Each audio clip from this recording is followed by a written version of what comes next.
Hai teman-teman, jumpa lagi bareng Mister Nyeleneh. Pertanyaan penting, selama ini kita beragama Islam, sebenarnya masuk yang mana?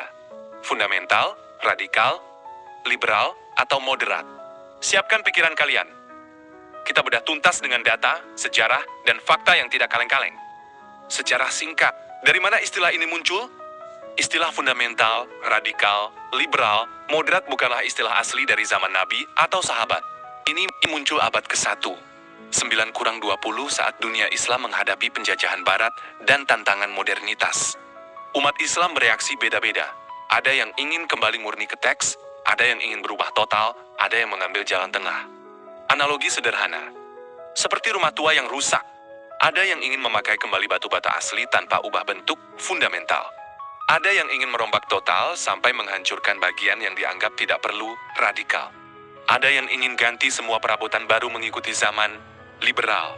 Ada yang memperbaiki bagian rusak, tapi tetap menjaga pondasi asli, moderat. 4 tipe pemikiran Islam: ciri, negara, tokoh, dan analisis. Islam fundamental. Ciri utama: kembali murni ke Al-Quran dan hadits zaman salaf, menolak tambahan tradisi baru. Menekankan teks secara harfiah, menolak budaya yang dianggap menyimpang. Injil menjalankan syariat secara utuh, tapi menolak kekerasan berlebihan. Tidak anti ilmu pengetahuan, tapi menolak budaya barat yang bertentangan agama. Negara penganut: Arab Saudi, sebagian Yaman, Nigeria, dan kelompok Salafi murni di berbagai negara. Tokoh: Ibnu Taimiyah, Muhammad bin Abdul Wahab, Syekh Al-Utsaimin. Analisis kelebihan: teguh menjaga kemurnian ajaran.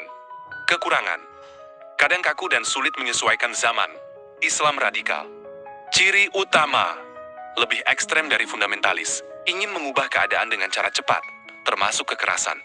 Menganggap kelompok lain salah, bahkan kafir jika berbeda pandangan. Menolak sistem negara modern, ingin ganti dengan sistem yang mereka anggap Islam. Sering salah menafsir ayat perang untuk tujuan kekerasan. Negara: tersebar sebagai kelompok kecil di Timur Tengah, Afrika Utara, dan sebagian Asia Tenggara. Tokoh: Said Qutb, pendiri kelompok Ikhwanul Muslimin sayap keras, pemimpin kelompok jihad. Analisis kelebihan: memiliki semangat perubahan tinggi. Kekurangan: sangat berbahaya, merusak nama baik Islam, bertentangan dengan prinsip kasih sayang. Islam liberal. Ciri utama: mengutamakan akal dan kebebasan menafsirkan teks agama. Menganggap ajaran agama harus disesuaikan nilai-nilai modern.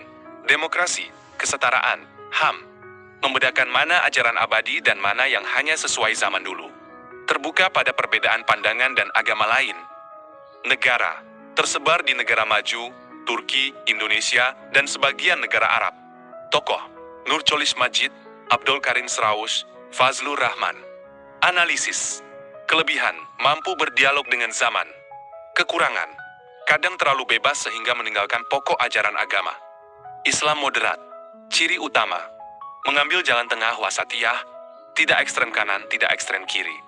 Menjaga prinsip agama tetap kuat, tapi terbuka pada kemajuan zaman.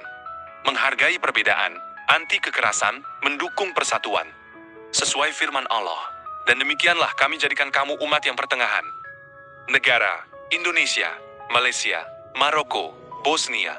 Tokoh: K.H. Hashim Asy'ari, K.H. Ahmad Dahlan, Azyumardi Azra. Analisis kelebihan: paling sesuai karakter Islam rahmatan lil alamin. Kekurangan: sering diserang dari dua sisi. Dibilang terlalu lunak atau terlalu kaku.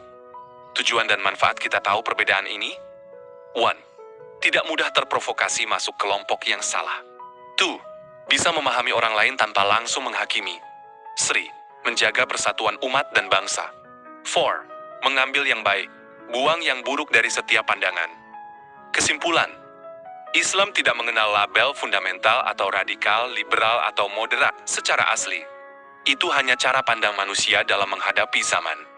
Yang paling penting, apakah kita menjalankan ajaran agama dengan benar, jujur, damai, dan bermanfaat? Pertanyaan untuk kalian: kira-kira pandangan mana yang paling mendekati apa yang kalian jalani selama ini? Kenapa? Tulis pendapat kalian di kolom komentar, bebas berpendapat asal santun.